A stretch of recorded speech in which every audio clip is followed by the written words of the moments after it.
C'est bon, rapidement.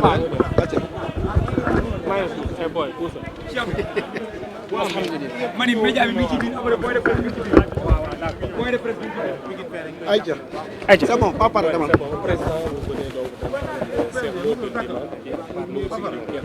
Et dans d'autres choses aujourd'hui, qu'est-ce que vous retenez dans ce jour mémorable? Merci. Permettez-moi d'avoir une pensée à tous ces Sénégalais, tous ces pères de famille, ces Gorgorlous qui n'ont pas pu accomplir le sacrifice d'Abraham en raison des difficultés de la conjoncture que vous connaissez mieux que moi. Permettez-moi d'avoir une pensée à ces travailleurs, ces braves travailleurs que sont les transporteurs, les chauffeurs, les marchands ambulants, les tchak-tchak, ces anciens travailleurs de la Sotrac, mais également ces travailleurs qui réclament des salaires comme ceux du FERA, mais également les difficultés traversées par une bonne partie de la presse, occasionnant des retards d'arriérés de salaire pour certains de vos confrères. Nous prions Allah que les difficultés que le Sénégal traverse actuellement soient résorbées le plus rapidement possible.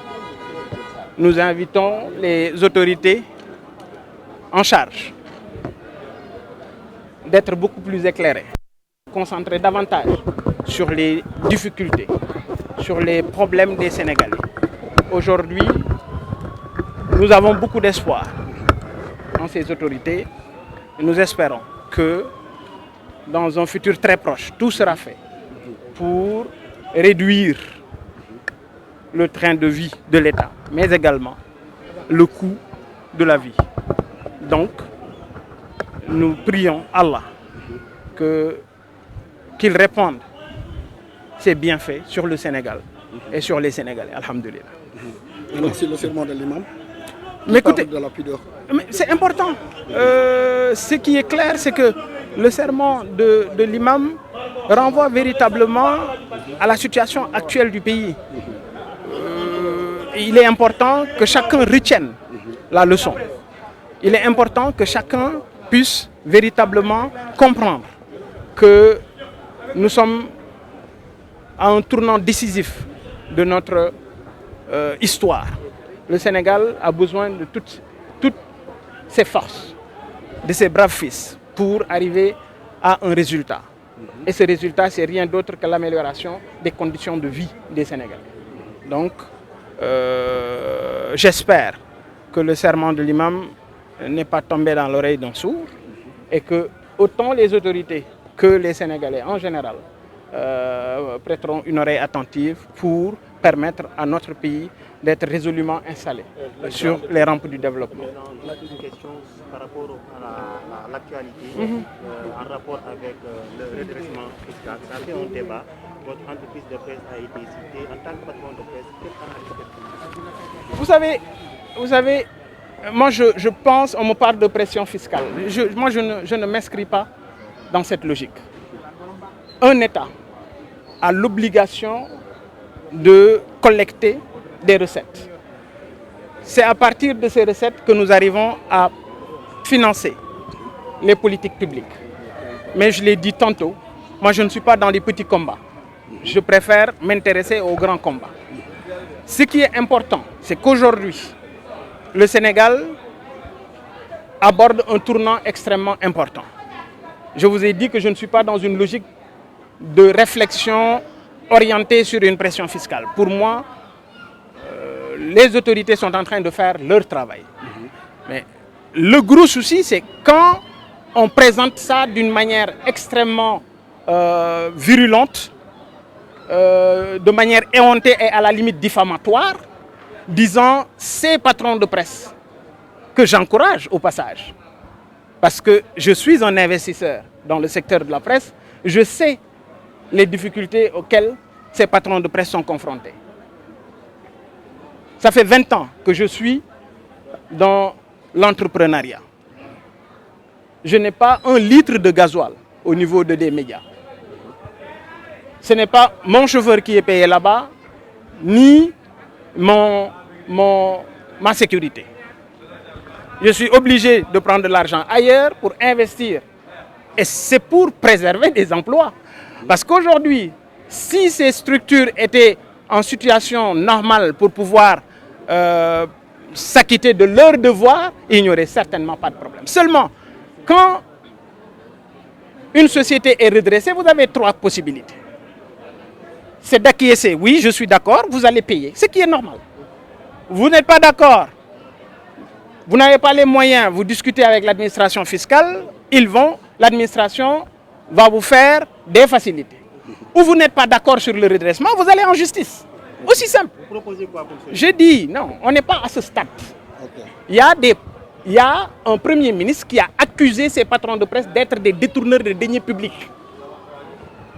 C'est ça le problème. Ok. Je dis, moi, j'ai été... on a fait une opération de vérification dans mes sociétés. J'ai géré en l'espace de 5 ans 1080 milliards. 1080 milliards que j'ai géré en l'espace de 5 ans.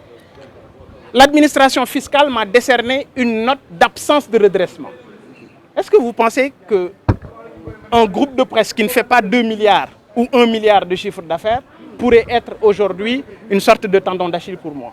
Non, je suis désolé. Gis nga wax bu dofee ñi koy déglu ñooy nite.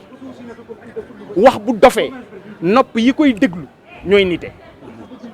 Li am solo mooy ñun ci dëkk bi lañ dëkk dañoo jariñ réew mi dañoo liggéey ci réew mi duñu naata xuuna duñu al toppe dañoo liggéey ba mel ni ñu mel ci réew mi. Ku mer sa problème la. Ku am problème sa problème la. Mais li wóor mooy liggéey bi nga xam ne la presse ñu ngi koy def dama jàpp ne dañ leen war a sant. Par contre li am solo mooy mënuñu leen traîner comme de vulgaires bandits. Mënuñu wax ne ñoom ay sàcc lañu jël ay patron de presse ne ñoom ay sàcc lañu. Man dama gérer 1080 milliards 5 ans ñu jox ma absence de redressement ñoom waa impôt ñoo ma ko jox kon du 2 milliards mooy yàq suma der man Bougane Gueye man aw ma njariñ ci Abdoulaye Wade aw ma njariñ ci Macky Sall musuma am privilège du ci Abdoulaye Wade du ci Macky Sall kon bu ma kenn di joxoñ wala di ma sorxo non déggoo lu ma la wax man samay compte sama alal sama bakkan sama compte sama alal sama bakkan ak sama liberté jaayee naa ko njariñu sénégalais yi donc moi je n'ai pas ce problème là. Ok. Ce qui est clair mooy man Bougane du ma jege fu ñuy sàcce du ma bokk ci ñuy sàcc et doon sàcc moo ma gënal doon fenkat man ma ne doon sàcc moo ma gënal doon fenkat waxuma la ak nag fenkat boo xam ne tribunal nee na yow fenkat nga. Ok. Voilà. léegi rapidement si sermon wu imam bi li muy wax ci kersa. mais li mu wax ci kersa mais loolu ñun ñëpp ñoo ci war a bàyyi xel parce que li dal ci réew mi mais sëñ bi loolu ku nekk dafa am responsabilité bu mu ci war a bàyyi xel parce que réew mi fi ñu jëm liggéey biñ ci soxla mais dafa ànd ak dal ñoom la ñu takkal caq ñoom la ñu wax ne liggéey leen ñoom la ñu wax ne sénégalais yi sonn nañu dañoo bëgg ngeen liggéey. waay ngalawaay nañu bàyyi wax bi te liggéey. si beesu kii bi nag wàññi bi. non wàññi njëg gi man du ma mbéj gémmiñu sàmm te xaw ma lu muy wëlis. dañ ne ñoom danañu ko waxtaane. mais wàññi nañ commencé. non dañ ne danañ ko waxtaane. parce que les acteurs ñu ngi tàmbali di xultu danañ ko waxtaane waaw nañu bàyyi ba waxtaane ko arrêté ko bu boobaa ma wax la man li ma ci xalaat. jërëjëf jërëjëf voilà.